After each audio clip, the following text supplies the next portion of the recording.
ஓம் சாந்தி. எல்லோரும் குஷி குஷியாக இருக்கிறீங்களா? 4/1/2026 அவ்யக்த முரளி. Original date 30/11/2008. முற்றுப்புள்ளி வைத்து சம்பூர்ண பவித்திரத்தாவை தாரணை செய்து மனதின் சகாஷ் மூலம் சுகம் சாந்தியின் ஒளியை கொடுக்கறதுக்கான சேவை செய்யுங்க. ஸோ ஃபுல் ஸ்டாப் வைக்கணும். கடந்ததை நினைக்காம டக்குன்னு முற்றுப்புள்ளி வைக்கணும். சம்பூர்ண பவித்ரா எண்ணம் சொல் செயல் மட்டும் இல்லை, கனவுல கூட தூய்மை இருக்கணும் அப்படிங்கிறத ரொம்ப ஆழமாக இன்றைக்கி பாபா சொல்லியிருப்பார். ஸோ இப்படி இருந்து மனசா சேவை சுகம் சாந்தியின் அதிர்வலைகளை பரவ செஞ்சுக்கிட்டே இருங்க. ஏன்னா நீங்கள் தூய்மையாக இருந்தால் தான் மனசா சேவையை பண்ண முடியும். ஸோ தூய்மைன்றது பிரம்மச்சரியம் மட்டும் கிடையாது. அந்த எண்ணம் சதா சுபபாவனை மட்டுமே வைக்கணும். அதை தவிர வேறு எந்த பாவனை வச்சாலும் தூய்மை இல்லைன்னு தான் அர்த்தம். பாப்தாதா எல்லா மகான் குழந்தைங்களை பார்க்குறாங்க. ஏன் பாபா மகான்னு சொல்கிறாரு? அப்படின்னா மகான் காரியம் பண்ணாங்க. உலகத்தில் எது நடக்கவே முடியாதுன்னு சொல்லிட்டு இருக்கிறாங்களோ, நம்பிட்டு இருக்கிறாங்களோ, அதை ரொம்ப ஈஸியாக நடக்கக்கூடியதாக ஆக்கி இருக்கிறீங்க. அதுதான் மகான் குழந்தைங்கன்னு சொல்கிறார். என்ன இது? பவித்திரத்தாவின் விரதம் இல்லை, தூய்மை, காமத்தை வென்று இருக்கிறீங்க. ரொம்ப ஈஸியாக, கஷ்டப்பட்டு கிடையாது. கஷ்டப்பட்டு காட்டுக்கு போய் பட்டினி கடந்து எதுவும் கிடையாது. குடும்பத்திலே இருந்துக்கிட்டு தூய்மையானீங்க. நீங்கள் எல்லோருமே பவித்திரத்தா விரதத்தை தாரணை செஞ்சுருக்கிறீங்க இல்லையா? பாப்தாதா கிட்ட பவித்திரத்தாவின் மாற்றத்திற்கான திட சங்கல்ப விரதம் எடுத்திருக்கிறீங்க. ஸோ பவித்திரத்தா மாற்றம் அப்படிங்கிறது என்ன அப்படின்னா, காமத்தை உடலால் மட்டும் கிடையாது, எண்ணம் சொல் செயல் பார்வை கனவு எல்லாத்துலேருந்தும் நான் விட்டுடுவேன் அப்படின்றதுல திட்ட சங்கல்பம் இல்லையா? சங்கல்பம் வைக்கிறேன் மறுபடியும் போயிடுது அப்படி கிடையாது. திட்ட சங்கல்பம்னா நான் உறுதியாக கடைசி வரைக்கும் அதை ஃபாலோ பண்ணுறது. அப்படிப்பட்ட விரதம் எடுத்திருக்கிறீங்க, திட சங்கல்ப விரதம். ஸோ விரதம் மேற்கொள்வது அப்படின்னா உங்களுடைய உள்ளுணர்வையே மாற்றிக்கிறதுன்னு அர்த்தம். இங்கே சாப்பிட்ற விரதம் கிடையாது. இன்றைக்கி ஒரு நாள் சாப்பிடாமல் இருக்கிறேன், அல்லது நான்வெஜ் சாப்பிடாமல் இருக்கிறேன், அல்லது பேசாமல் இருக்கிறேன் அப்படி கிடையாது. உங்கள் உள்ளுணர்வு இவ்வளோ நாள் விகார உள்ளுணர்வு இருந்ததில்லே, அந்த உள்ளுணர்வே மாற்றுறோம். ஸோ என்ன உள்ளுணர்வை மாற்றினீங்க? நாம் எல்லோரும் சகோதரர்கள் அப்படின்ற சங்கல்பம் வச்சுருக்கிறீங்களே, அதுவே உள்ளுணர்வாக மாறணும். ஆக்சுவலாக இந்த உள்ளுணர்வை நீங்கள் மாற்றுறதுடைய நினைவு தான் பக்தியில் மற்ற விஷயங்கள், நிறைய விஷயங்களில் விரதம் இருக்கிறாங்க. நெருப்பு மேலே நடக்கிறது, பட்டினி கிடக்கிறது, எச்சில் கூட விழுங்காமல் இருக்கிறது, நடந்தே ரொம்ப தூரம் போகிறது, ரொம்ப ரொம்ப கஷ்டமான விஷயங்கள். அதெல்லாம் கூட எங்களால் முடியும், ஆனால் தூய்மையாக இருக்க முடியாது அவங்களால. ஆனால் நான் அதெல்லாம் பண்ண தேவை. தூய்மையாக இருந்தால் அது எதுவுமே பண்ண தேவையில்லை.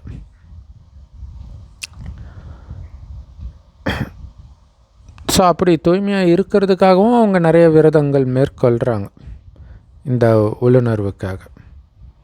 ஆனால் தற்காலிகமாக சபரிமலைக்கு மாலை போடும்போது அவங்களும் தூய்மையாக இருக்கிறாங்க, ஆனால் தற்காலிகமாக. ஆனால் நீங்கள் எல்லோரும் பாபா கிட்ட திட சங்கல்பம் செஞ்சுருக்கிறீங்க.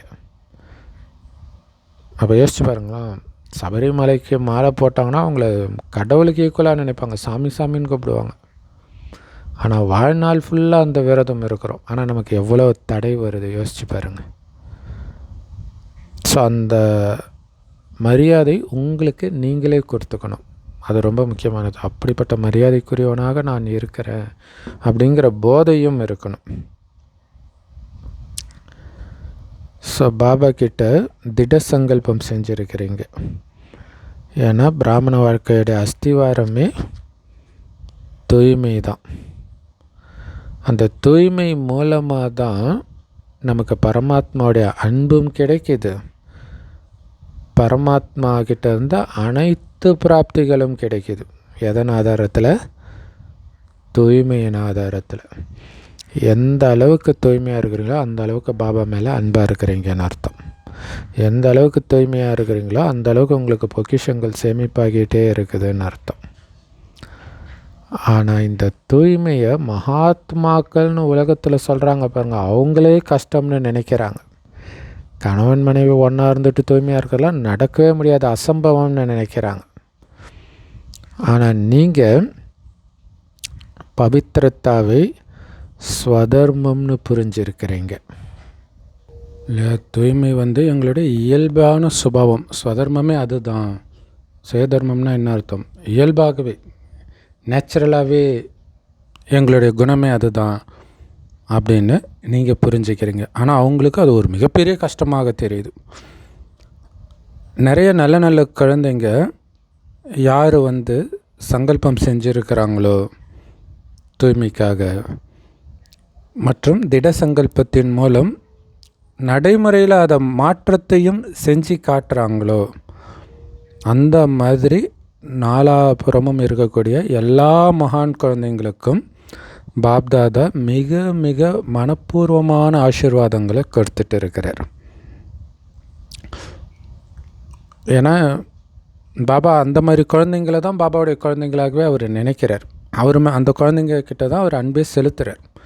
ஸோ அதனால் இதை ஏன்னா அவங்க தான் பாபாவை வெளிப்படுத்தக்கூடிய குழந்தைங்க இல்லையா? பாபா அதாவது ஸ்கூலில், லௌகீக ஸ்கூலில் கூட நான் இவ்வளோ நாள் நடத்தி என்னடா பண்ணீங்க, அவன் என் மானத்தை வாங்கிட்டீங்க, ஒழுங்காகவே படிக்காமல் ஃபெயில் ஆகி அப்படின்னு வாத்தியார் சொல்லுவார். ஸோ அப்போ நல்லா படித்தா அது வாத்தியாரை வெளிப்படுத்துகிற மாதிரி, அந்த மாதிரி பாபாவை வெளிப்படுத்துறது பாபாவுடைய வழிப்படி நடக்கிறதன் மூலமாகத்தான் கடவுள் இவங்களை இப்படி வளர்த்துருக்குறாங்க அப்படின்னு புரிஞ்சுக்குவாங்க. அந்த மாதிரி பாபா வெளிப்படுத்தக்கூடிய தூய்மையின் மூலமாக வெளிப்படுத்தக்கூடிய குழந்தைங்களுக்கு உள்ளபூர்வமான வாழ்த்துக்களை தெரிவிக்கிறாரு. நீங்கள் எல்லோரும் மனம், சொல், செயல், உள்ளுணர்வு, பார்வை இதன் மூலமாக பவித்திரத்தாவை அனுபவம் செய்கிறீங்க தானே? மனதாலையும் தூய்மை இருக்கணும், வார்த்தையிலும் தூய்மை இருக்கணும், செயல்லையும் இருக்கணும், உள்ளுணர்வுலையும் இருக்கணும், பார்வையிலையும் இருக்கணும். அப்படி அனுபவம் அது அப்படியே சொர்க்கத்திலேருந்து வந்தால் எப்படி பார்ப்பீங்களோ அதே மாதிரி அனுபவம் ஆகுது அவங்களுக்கு. அதுதான் எண்ணம், சொல், செயல், உள்ளுணர்வு, பார்வை மூலமாக பவித்திரத்தாவை அனுபவம் செய்கிறதுன்றது. ஸோ அந்த பவித்திரத்தாவுடைய உள்ளுணர்வு அப்படின்னா என்னென்னா, ஒவ்வொரு ஆத்மாவுக்காகவும் சுபபாவனை, சுப விருப்பம் மட்டும் வைக்கிறது. அதுதான் தூய்மையின் உள்ளுணர்வு. யாரை பார்த்தாலும் நல்லா இருக்கணுன்ற சுபமான எண்ணம் மட்டும் வைக்கிறீங்களா? அதே மாதிரி பார்வை மூலமாக பவித்திரத்தா அப்படின்னா என்ன அர்த்தம்? ஒவ்வொரு ஆத்மாவையும் ஆன்மீக ஸ்வரூபத்தில், ஆத்மான்ற ஸ்வரூபத்தில் பார்க்கறது. அதுதான் பார்வையின் மூலமாக தூய்மை. தன்னையும் கூட சகஜமாக சதா ஆன்மீக ஸ்திதியில் அனுபவம் செய்கிறது. இதுதான் பார்வை மூலமாக தூய்மை. இல்லை, தன்னையும் ஆத்மாவாக உணர்ந்து பிறரையும் ஆத்மான்னு பார்க்கறது. பிராமண வாழ்க்கையுடைய மகத்துவமே எண்ணத்திலும் தூய்மை, வார்த்தையிலும் தூய்மை, செயலிலும் தூய்மை. எதுலேயுமே அழுக்கு கிடையாது. அதுதான் பிராமண வாழ்க்கையின் மகத்துவமே. இந்த பவித்திரத்தா மட்டும் இல்லைன்னா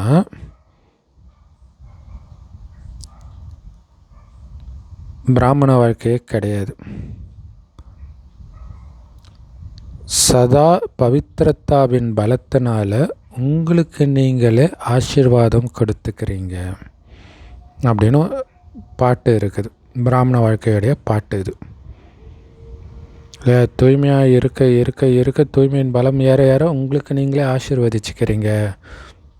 நீண்ட ஆயுள் கொண்டவராக, செல்வம் நிரம்பியவர்களாக பல ஜென்மத்துக்கு வாழ்வதற்கு உங்களை நீங்களே வாழ்த்திக்கிறீங்கன்னு அர்த்தம். தூய்மை பலத்தை அதிகரிக்க அதிகரிக்க.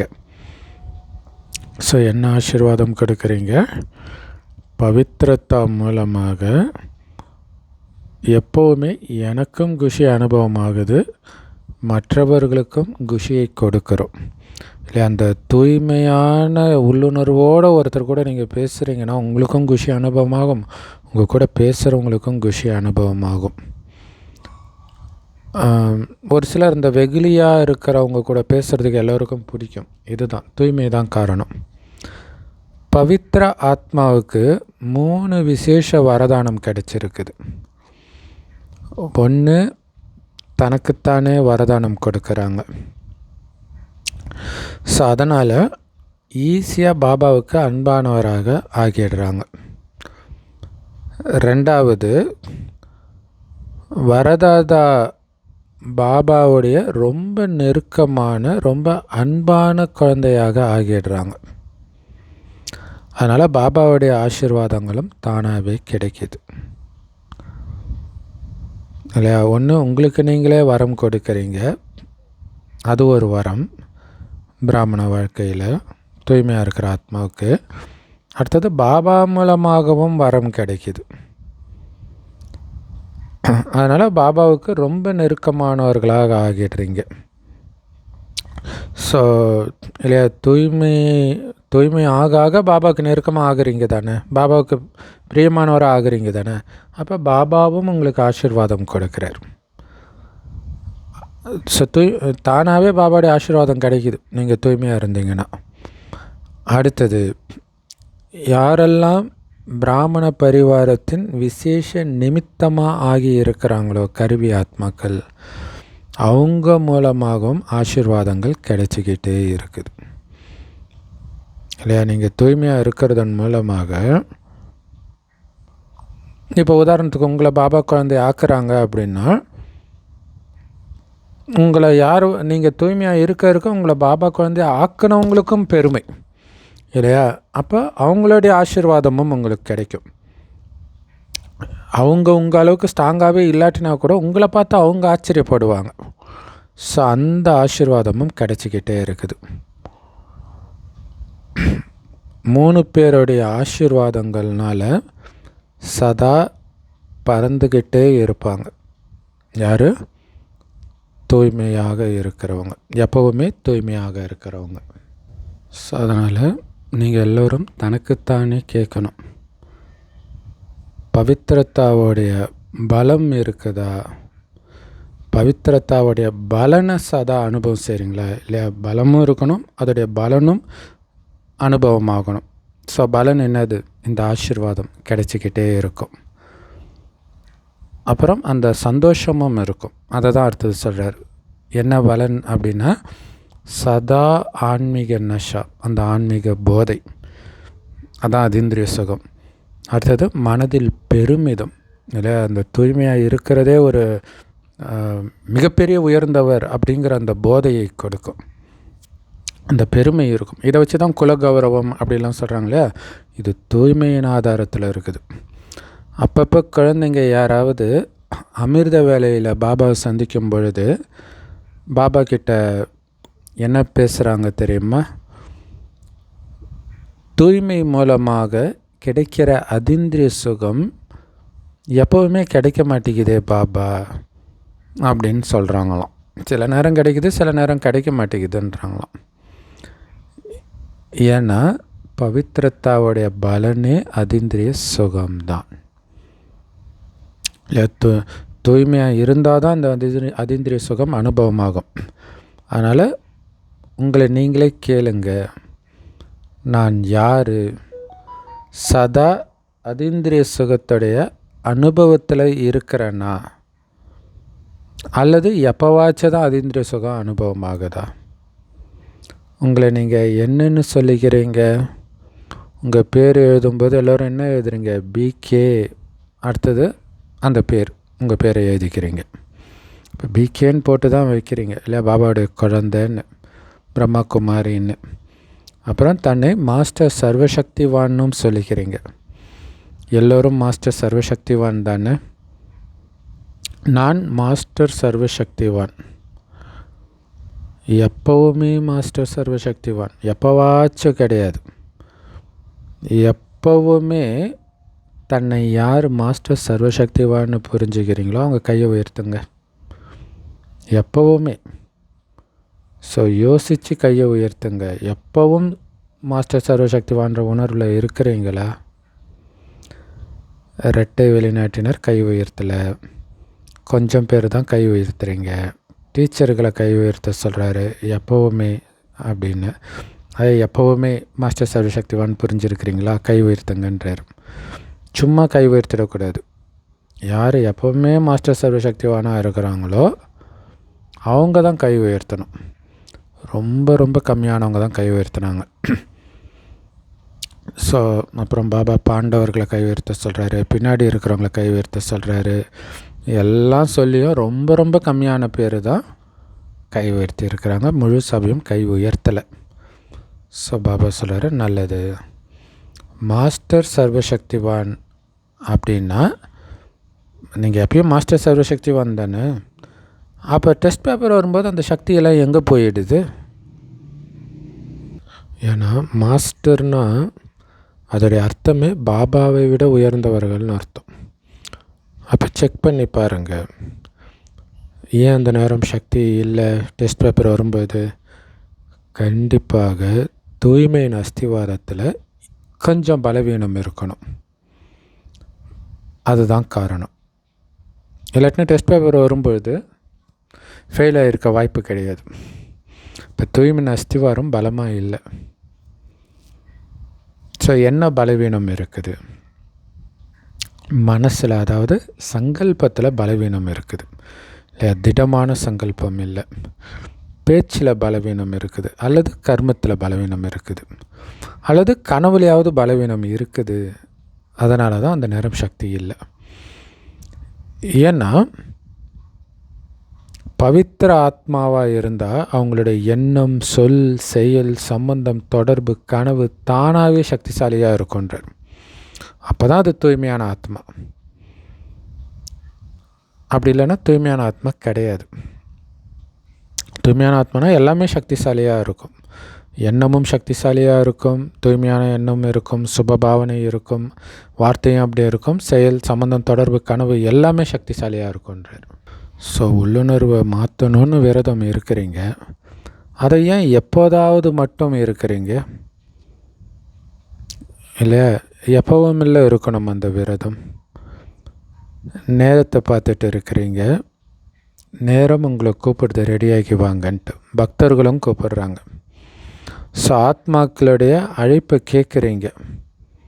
ஏன்னா திடீர்னு எது வேணாலும் நடக்கலாம் அப்படின்ற பாடம் எல்லாருக்கும் பக்காவாக இருக்குது தானே. இல்லை, அச்சானக் எவர் ரெடி. 2 வாரமாக அதான் சொல்லிகிட்ருக்கார்.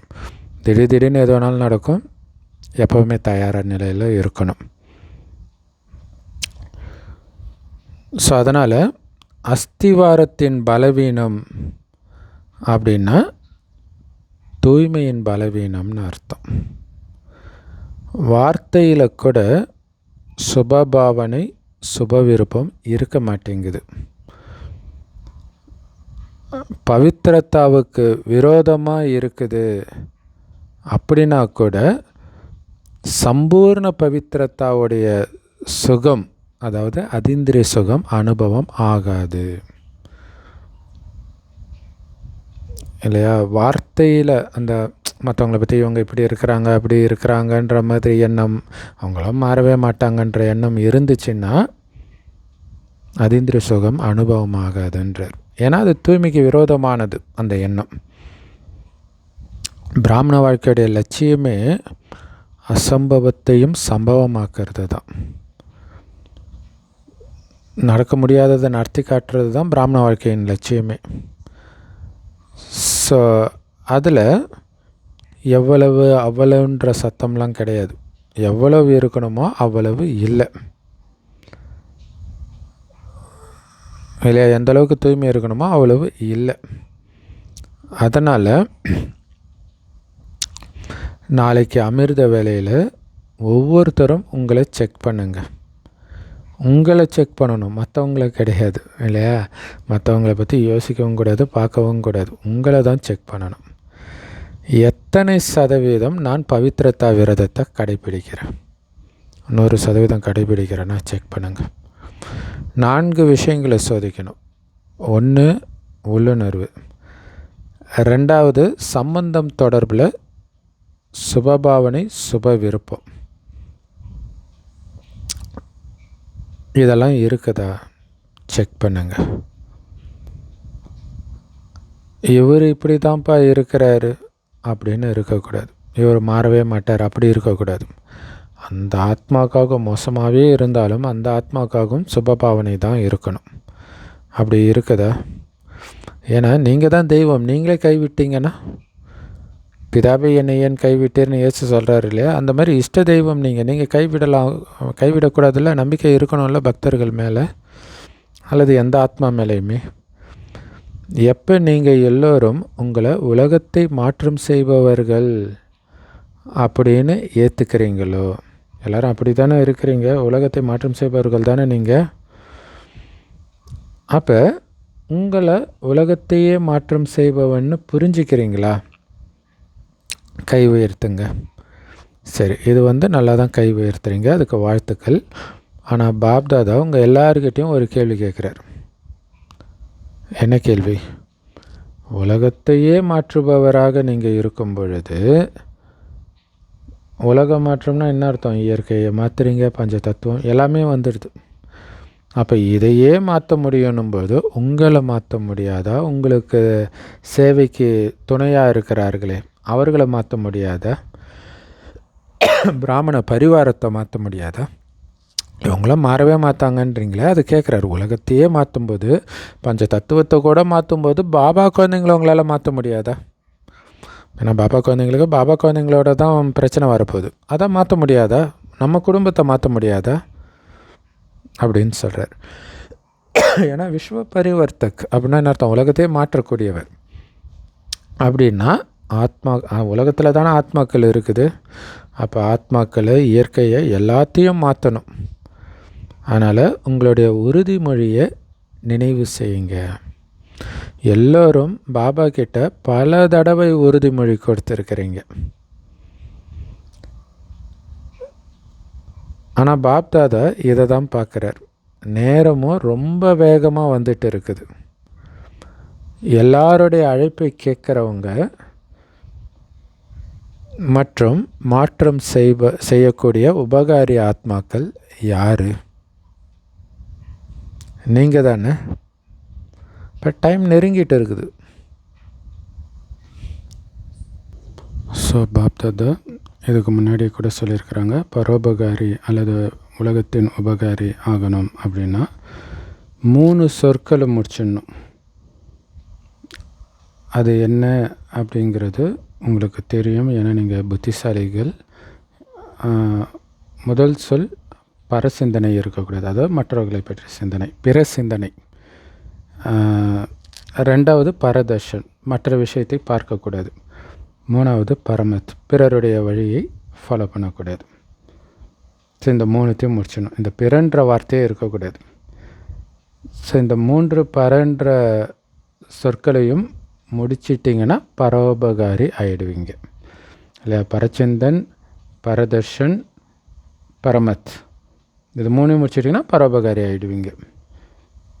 ஏன்னா இந்த 3 வார்த்தை தான் பரோபகாரி ஆகிறதுக்கு தடையாக வருது, தடை ரூபமாகுது. ஸோ ஞாபகம் இருக்கு இல்லையா? இது ஒன்றும் புதுசு கிடையாது. அதனால் நாளைக்கு அமிர்த வேலையில் செக் பண்ணுங்கள். ஏன்னா பாப்தாதா கூட சுற்றி வரார், குழந்தைங்க என்ன பண்ணுறீங்க அப்படிங்கிறத பார்ப்பார். ஏன்னா நேரத்தின்படி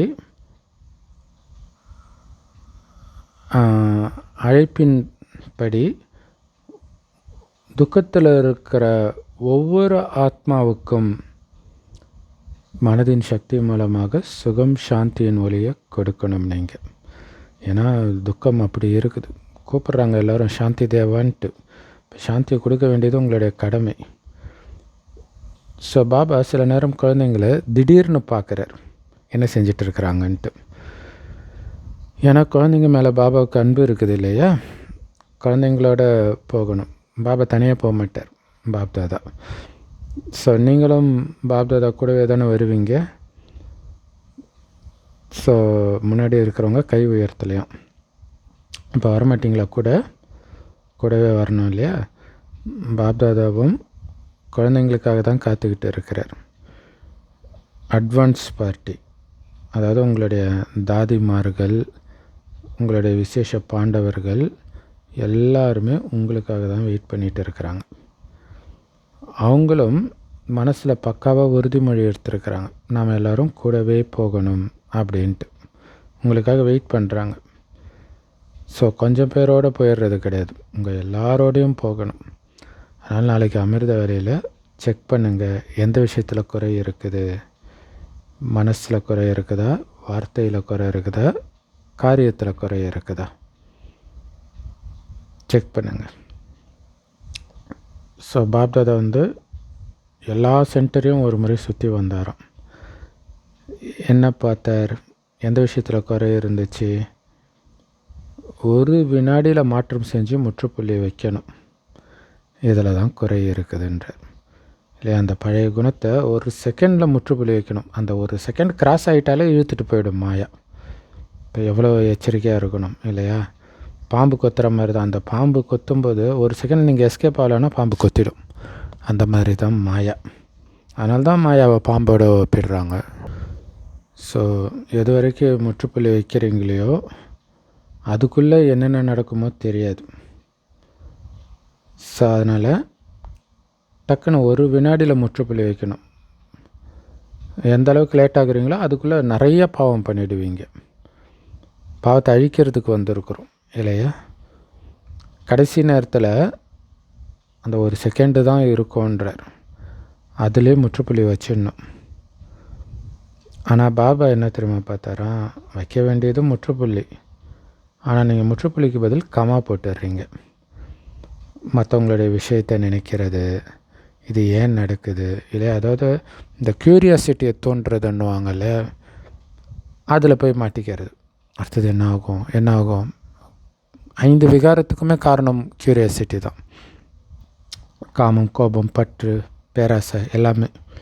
டக்குன்னு முற்றுப்புள்ளி வச்சுட்டு மைண்ட் அப்படியே லேசாக அமைதியாக்கிடணும். மற்றவர்களுடைய விஷயங்களை நினச்சிட்டு இது ஏன் நடக்குது, இது ஏன் இப்படி நடக்குது, இப்படியெல்லாம் ஆச்சரியக்குறி போட்டுடுறீங்க. இப்போ முற்றுப்புள்ளி வைக்கிறதில்ல, அதுக்கு பதிலாக காமா, ஆச்சரியக்குறி, ஏன்ற கேள்விக்குறி, இந்த வரிசை உருவாக்கிடுறீங்க. அதனால் இதை செக் பண்ணுங்கள். ஏன்னா முற்றுப்புள்ளி வைக்கிறதுக்கான பழக்கம் இல்லை, இன்னும் விஸ்தாரமாக இதை தெரிஞ்சுக்கணும் அதை தெரிஞ்சுக்கணும்னு போயிடுறீங்க. அதனால் கடைசி நேரமும் உயர்ந்ததாக இருக்காது, டக்குன்னு முற்றுப்புள்ளி வைக்கிறது தான் உயர்ந்தது. ஸோ அதனால் பாப்தாதா ஹோம்ஒர்க் கொடுக்குறார். குறிப்பாக நாளைக்கு அமிர்த வேலையில் செக் பண்ணி பார்த்து டக்குன்னு மாற்றிக்கணும். இப்போ 18 ஜனவரி வரை வினாடியில் முற்றுப்புள்ளி வைக்கிறதுக்கான பயிற்சி அடிக்கடி பண்ணுங்க. ஏன்னா ஜனவரி மாதத்தில் எல்லோருமே தங்களுடைய சீட்டை எழுதி போடுங்க, பெட்டியில் போடுங்க உங்கள் முயற்சியை. 18ஆம் தேதி வரைக்கும் என்ன ரிசல்ட் இருந்ததுன்னு பார்ப்போம். முற்றுப்புள்ளி வச்சிங்களா அல்லது மற்ற கேள்விக்குறி, ஆச்சரியக்குறி இதெல்லாம் போட்டிங்களா? ஸோ இந்த ஹோம்ஒர்க் பிடிச்சிருக்குது தானே? ஏன்னா பாப்தாதா குழந்தைங்க மேலே அவ்வளோ அன்பு இருக்குது, தனியாக போக விரும்பலை அவர். ஸோ அதனால் என்ன பண்ண போகிறீங்க, இப்போ வேகமாக தீவிர முயற்சி பண்ணணும். ஏன்னா மந்தமான முயற்சியிலும் வெற்றியை கொடுக்காது, ஏமாற்றிடும். டக்குன்னு முற்றுப்புள்ளி வச்சுட்டு மைண்டு பாபா கிட்டே போகணும். எதுவுமே இந்த கலியுகத்தின் விஷயம் பிடிச்சி இழுக்கக்கூடாது. ஸோ பாபாவுக்கு எங்களுடைய பர்சனாலிட்டி, ரியாலிட்டி, ராயல்ட்டி எல்லாமே தூய்மை தான். இல்லை, நம்முடைய உண்மைத்தன்மைன்னு தூய்மை, நம்முடைய பர்சனாலிட்டின்னு தூய்மை, ராயல் தன்மைன்னு தூய்மை. ஸோ அதனால் உங்களுடைய ராயல்ட்டியை நினைவு செய்யுங்க. அனாதை ரூபத்தில் கூட ஆத்மாக்கள் பாபா கூட உங்களுடைய தேசத்தில், அதாவது பரந்தாமத்தில் விசேஷ ஆத்மாக்களாக இருக்கிறீங்க. எதன் ஆதாரத்தில்? அது விசேஷ ஆத்மா, தூய்மையான ஆதாரத்தில்.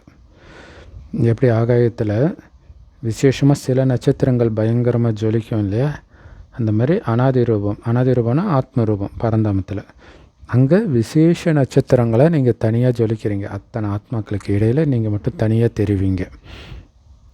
அதே மாதிரி உங்களுடைய அனாதி காலத்தின் அந்த ராயல்ட்டியை நினைவு செய்யுங்க. எது ஜொலிக்க வச்சது? தூய்மை. பிறகு சத்தியுகத்தில் கூட பார்த்திங்கன்னா தேவதை ரூபத்துடைய ராயல்ட்டியை நினைவு செய்யுங்க. எல்லோர் தலை மேலேயும் ராயல்ட்டியின் ஒலிக்கிரீடம் இருக்கும். என்னது அது? தூய்மையின் ஒலிக்கிரீடம். ஸோ அனாதியிலும் சரி ஆதியிலும் சரி எவ்வளோ ராயல்ட்டி. பிறகு துவாபர யுகத்தில் பார்த்திங்கன்னா உங்களுடைய சித்திரங்கள் மாதிரி ராயல்ட்டி வேறு யாருக்குமே கிடையாது. பக்தி மார்க்கத்திலேயே தேவதைகள் சித்திரங்கள் மாதிரி ராயல்ட்டியாக வேறு யாருக்காவது சித்திரம் இருக்குதா? ஸோ மற்ற மதஸ்தாபகர்கள் இயேசு இந்த மாதிரி சிலையோ அந்த இந்து தெய்வங்களுக்கு வைக்கிற மாதிரி அவ்வளவு அலங்காரம் அபிஷேகம் இதெல்லாம் நடக்குதா என்ன? ஸோ தலைவர்களுக்கு நடிகர்களுக்கு தர்மாத்மாக்களுக்கெல்லாம் சித்திரங்கள் உருவாக்குறாங்க. ஆனால் உங்கள் சித்திரங்களுக்கான பூஜை மற்றும் விசேஷத்தன்மை எவ்வளோ ராயலாக இருக்குது. ஏன்னா உங்கள் சித்திரங்களை பார்த்த உடனே எல்லாருக்கும் குஷி ஆயிடுது. சித்திரங்கள் மூலமாகவே எவ்வளவு ஆசீர்வாதங்களை அடையிறாங்க. அதுக்கும் காரணம் தூய்மை தான். ஸோ இந்த ராயல்ட்டி எல்லாம் தூய்மையினுடையது. ஏன்னா பிராமண வாழ்க்கையுடைய பிறப்புரிமையே பவித்திரத்தா தான், தூய்மை தான். அதனால் பவித்திரத்தாவில் குறைபாடே இருக்கக்கூடாது, முடிஞ்சிடணும். இது அப்படியே நடந்துடாது. அந்த நேரம் வைராக்கியம் வந்தால் நடந்துடும்.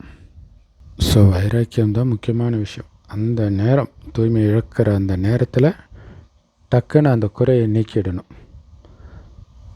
அப்படி வைராக்கியம் வந்துட்டால் அது நடந்துடும், தூய்மை வந்துடும். ஸோ குழந்தைங்க பாபாவுக்கு ஆறுதல் தெரிவிக்கிறாங்க. பாபா நீங்கள் கவலைப்படாதீங்க பாபா, ஆயிடுவோம் பாபா தூய்மையாக.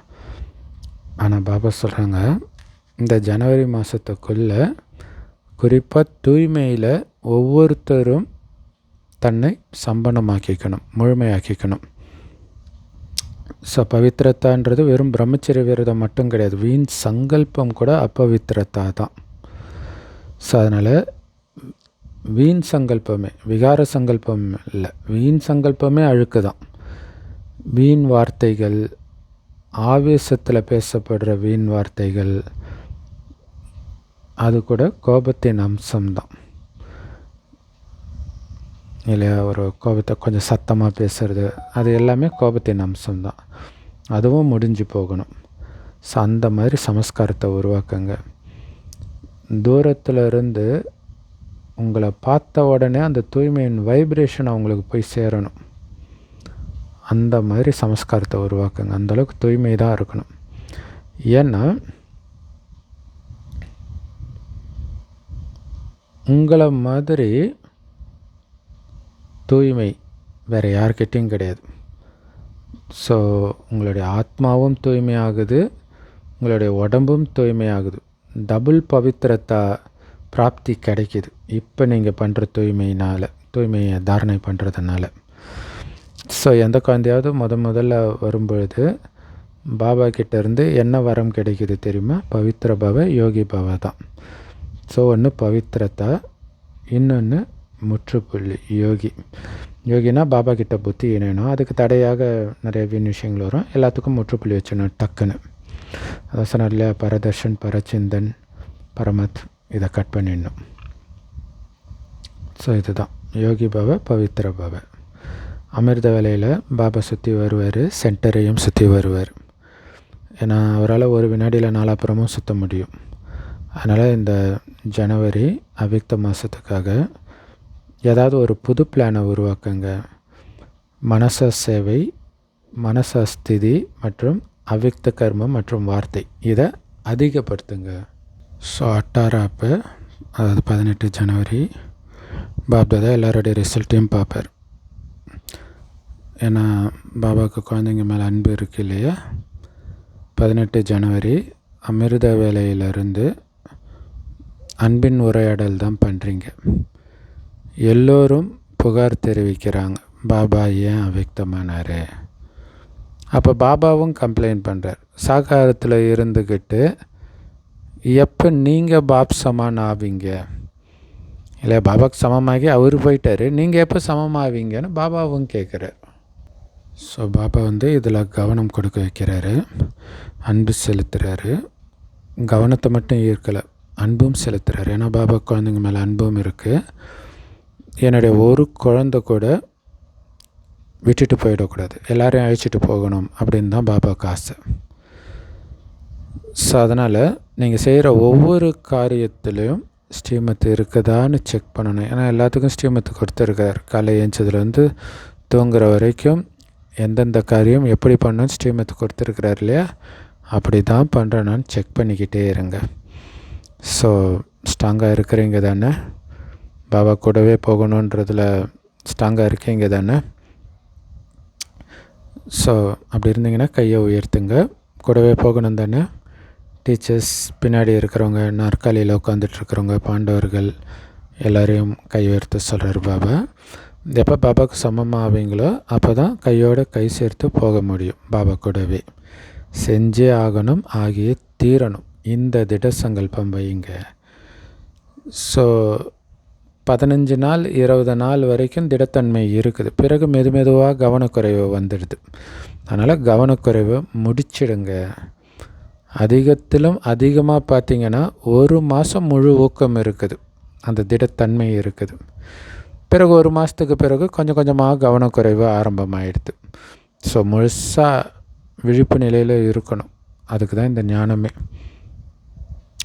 அதனால் இப்போ இந்த வருஷம் முடிஞ்சிடும். அப்போ எதை முடிவுக்கு கொண்டுட்டு வருவீங்க? இந்த வருஷத்தை மட்டும் முடிப்பீங்களா? அல்லது கூடவே உங்கள் சங்கல்பத்தில், தாரணையிலலாம் என்னென்ன பலவீனம் இருக்குதோ அதையும் முடிச்சிடுவீங்களா? முடிப்பீங்க தானே? ஸோ கை உயர்த்தில் குழந்தைங்க தானாகவே மனசில் இந்த ரெக்கார்டு தான் ஒலிச்சிக்கிட்டே இருக்கணும். அது என்னது? நான் இப்போ பாபா கூட வீட்டுக்கு போகணும். வீட்டுக்கு போகணும் இல்லை, பாபா கூட வீட்டுக்கு போகணும். எவ்வளோ முக்கியமான விஷயம் இல்லையா?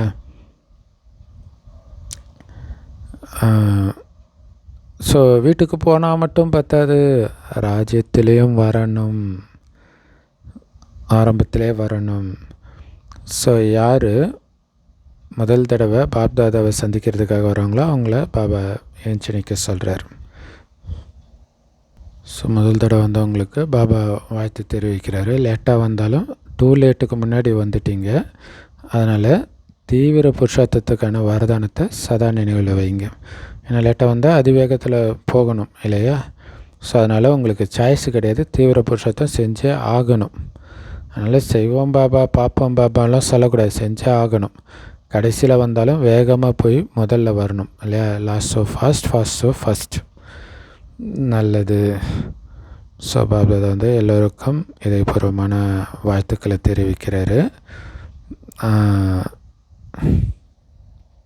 ஸோ பலவிதமான சாதனங்களில் இமெயில் அந்த மாதிரிலாம் பாபாவுக்கு மெசேஜ் அனுப்புகிறாங்க. ஆனால் நீங்கள் உள்ளபூர்வமாக நினைக்கும் போதே எனக்கு வந்துடுச்சு. நீங்கள் 4 நாள் கழித்து தான் வரீங்க. ஸோ ஆனால் நீங்கள் அந்த அன்பாக நினைக்கும் போதே எனக்கு வந்துடுது, சாதனங்கள் அனுப்பாட்டினா கூட. ஸோ எல்லாருக்கும் பாப்தாதா பல கோடி மடங்கு அன்பு நினைவுகளை சொல்கிறாரு. ஸோ எல்லா குழந்தைங்களும் 2 வார்த்தைக்கு ரொம்ப முக்கியத்துவம் கொடுங்கன்றார். 1 முற்றுப்புள்ளி, 2வது சம்பூர்ண பவித்திரத்தாவை பிராமண பரிவாரம் முழுவதிலும் நாம் பரப்பணும் அப்படிங்கிறதுல கவனம் கொடுக்கணும், ரொம்ப முக்கியம் கொடுக்கணும். முற்றுப்புள்ளி, சம்பூர்ண பவித்திரத்தாவை பரப்பணும் பிராமண பரிவாரத்துக்கு. பலவீனமானவர்களுக்கும் சகயோகம் கொடுத்து உருவாக்குங்க. இது மகா புண்ணியம். விட்டுடாதீங்க, அவங்க எப்படி போனால் நமக்கு என்னன்ட்டு, இவங்க இப்படி தான், இவங்களாம் மாறவே மாட்டாங்க அப்படி நினைக்காதீங்க. ஏன்னா அதுக்கு பேர் சாபம் கொடுக்கறது. சாபம் கொடுக்க வந்திருக்கிறோம், புண்ணியத்தின் காரியம் செய்யுங்க. என்னது? அவங்கள மாற்றி காட்டுங்க. ஸோ அவங்களும் மாறி காட்டுவாங்க, மாறித்தான் ஆகணும். அவங்களுடைய நம்பிக்கையை அதிகப்படுத்துங்க, முடியும்ட்டு. ஸோ கீழே விழுந்தவங்களை இன்னும் விழ வைக்காதீங்க, ஆதரவு கொடுங்க, சக்தி கொடுங்க. நாலாபுறம் உள்ள அதிர்ஷ்டசாலிகளாகிய மகிழ்ச்சி நிறைந்த மகிழ்ச்சியை எல்லோருக்கும் வழங்கக்கூடிய குழந்தைங்களுக்கு அன்பு நினைவுகள் மற்றும் நமஸ்தே. செம பவர்ஃபுல்லான வரதானம். செக்கிங் செய்கிற அந்த விசேஷ குணத்தை உங்களுடைய உண்மையான சமஸ்காரமாக ஆக்கக்கூடிய மகானாத்மா ஆகுங்கள். அதுக்கு விளக்கம், நீங்கள் என்ன எண்ணங்களை உருவாக்கினாலும் அல்லது வார்த்தையை பேசினாலும் அல்லது காரியம் செஞ்சாலும் அல்லது சம்பந்த தொடர்பில் வந்தாலும் இது பாபாவுக்கு சமமாக இருக்குதான்னு மட்டும் செக் பண்ணுங்கள். இல்லையா, பாபா சிந்திக்கிற மாதிரி நான் இப்போ சிந்திக்கிறேன்னா, பாபா பார்க்குற மாதிரி பார்க்குறேன்னா, பாபா பேசுகிற மாதிரி பேசுகிறேன்னா, பாபா காரியம் செய்கிற மாதிரி செய்கிறேன்னா, பாபா சம்பந்தம் தொடர்பில் வர மாதிரி வரேன்னா அப்படின்னு செக் பண்ணுங்கள். ஸோ முதல்ல செக் பண்ணுங்கள், கம்பேர் பண்ணுங்கள். அப்படி இல்லைன்னா டக்குன்ட்டு பாபாவுக்கு சமமாக என்ன பண்ணணும் அதை நடைமுறையில் எடுத்துகிட்டு வாங்க. ஏன்னா ஸ்தூலத்தில் கூட நிறைய பேர் இப்போ ஒரு பொருள் வாங்கினா டக்குன்னு வாங்கிட மாட்டாங்க. இப்போ ஒரு துணி கடைக்கே போனால் எல்லாத்தையும் பார்த்துட்டு ஃபுல்லாக செக் பண்ணிவிட்டு விலையை பார்ப்பாங்க, குவாலிட்டியை பார்ப்பாங்க, எல்லாத்தையும் பார்த்துக்கிட்டே மறுபடியும் அதை வச்சு கம்பேர் பண்ணி அதில் எது பெஸ்ட்டுன்னு அப்புறம் தான் எடுப்பாங்க. அந்த மாதிரி மகான் பவித்ர ஆத்மாக்கள், நீங்கள் சாதாரண பவித்ர ஆத்மாக்கள், மகான் பவித்ர ஆத்மாக்கள், இந்த செக் பண்ணுற எந்திரத்தை அதிவேகப்படுத்துங்க. இல்லையா, டக்கு அந்த செகண்டு பேசின பிறகு யோசிக்கிறதில்ல, பேசும்போதே டக்குன்னு இது கரெக்டாக பாபா கிட்டே வருதான்னு டக்குன்னு அப்படி மாற்றிடணும். அப்படி இல்லைன்னா டக்குன்னு பாபாவுக்கு சமமாக மாற்றிடணும். ஸோ இதுதான் உங்களுடைய உண்மையான சமஸ்காரமாக மாற்றணும். நீங்கள் இதுதான் இருக்கிறதுல மிகப்பெரிய மகான் தன்மைன்றார். ஸ்லோகன், பாபா அன்பு கொடுக்கிறார், அதுக்கு பிரதிபலன் என்ன தெரியுமா? நாம் கொடுக்கணும், முழு தூய்மையாகி காட்டணும், முழு யோகியாகி காட்டணும். பவித்ர பாப, யோகி பாப, இதை முழுமையாக ஆகி காட்டுறது தான் பாபாவுடைய அன்புக்கு நாம் கொடுக்குற பிரதிபலன். அவ்யக்த இஷாரா. இந்த அவ்யக்த மாதத்தில் பந்தன் முக்தாக இருந்து ஜீவன் முக்தியை அனுபவிச்சிங்க. இப்போ என்னென்னலாம் பரஸ்திதிகள், அதாவது பிரச்சனைகள், சூழ்நிலைகள் வருதோ, இன்னும் வரப்போகுதோ, அதேமாதிரி இயற்கையின் பஞ்ச தத்துவங்கள் கூட எல்லாமே உங்களை நல்லா அசைக்கிறதுக்கு தான் முயற்சி செய்யும். ஆனால் நீங்கள் ஜீவன் முக்த் விதேகி அவஸ்தாவில் இருக்கக்கூடிய பயிற்சியில் இருந்தீங்கன்னா, இல்லை அனைத்திலிருந்தும் விடுபட்ட ஆத்ம நிலையில் இருக்கக்கூடிய அந்த பயிற்சியில் இருந்தீங்கன்னா, ஆடாத அசையாதவராக இருந்து பாஸ்வித்தானர் ஆவீங்க. எல்லா விஷயத்தையும் ஈஸியாக கடந்து போயிடுவீங்க. ஸோ அதுக்கு என்ன பண்ணணும்? ஜீவன் முக்தி நிலையில் இருக்கணும். இல்லையா, அந்த உடல்லிருந்து விடுபட்ட நிலையில் இருக்கணும். இப்போ என்ன ஆனாலும், என்ன பிரச்சனை வந்தாலும் செய்யாமல் இருப்பீங்க. ஒரு ஜோதி நான், அதை அணையாமல் பார்த்துக்கணும், அதாவது அதை மறக்காமல் இருக்கணும் ஆத்மான்றதை. அப்போ பாஸ்வித்தனார் ஆகிடுவீங்க. சுற்றி நடக்கிறத பார்க்க மாட்டீங்க, ஈஸியாக எல்லா பிரச்சனையும் கடந்து போயிடுவீங்க. ஸோ அதனால் நிரந்தர கர்மயோகி, நிரந்தர சகஜயோகி, நிரந்தர முக்த ஆத்மாவின் சமஸ்காரத்தை இப்போத்திலிருந்து நீங்கள் அனுபவத்தில் கொண்டுட்டு வரணும். காரியம் செஞ்சுக்கிட்டே இருப்பீங்க, ஆனால் புத்தி விலகி காரியம் செய்யணும். பாபாவோட இணைஞ்சு காரியம் செய்யணும். அதாவது புத்தி பாபாவோட இணைஞ்சு இருக்கணும் காரியம் செய்யும்போது. ஸோ அதுதான் கர்மயோகி. அது நிரந்தரமாக இருக்கணும். அப்போ தான் விடுபட்ட நிலையில் இருப்பீங்க, ஆடாமல் அசையாமல் இருக்க முடியும். அதேமாதிரி நிரந்தர சகஜயோகி, இல்லை நிரந்தரமாக பாபா நினைவில் இருக்கிறது, நிரந்தர முக்தாத்மா, நிரந்தரமாக எல்லாத்துலேருந்தும் விடுபட்டு இருக்கிறது. இந்த சமஸ்காரத்தை கர்மயோகி நிரந்தரமாக, சகஜயோகி நிரந்தரமாக, முக்த ஆத்மாவாக நிரந்தரமாக இருக்கிற சமஸ்காரத்தை இப்போத்திலிருந்தே நீங்கள் அனுபவத்தில் கொண்டுட்டு வரணும். அப்போ தான் எது நடந்தாலும் ஆடாத அசையாதவராக இருந்து ஈஸியாக மதிப்போட பாஸ் ஆகிடுவீங்க, எல்லாத்தையும் ஈஸியாக கடந்தும் போயிடுவீங்க. ஓம் சாந்தி. லவ் யூ தா பாப்தாதா. தேங்க்யூ பாப்தாதா. குஷியாக இருங்க, குளிர்ச்சியாக இருங்க.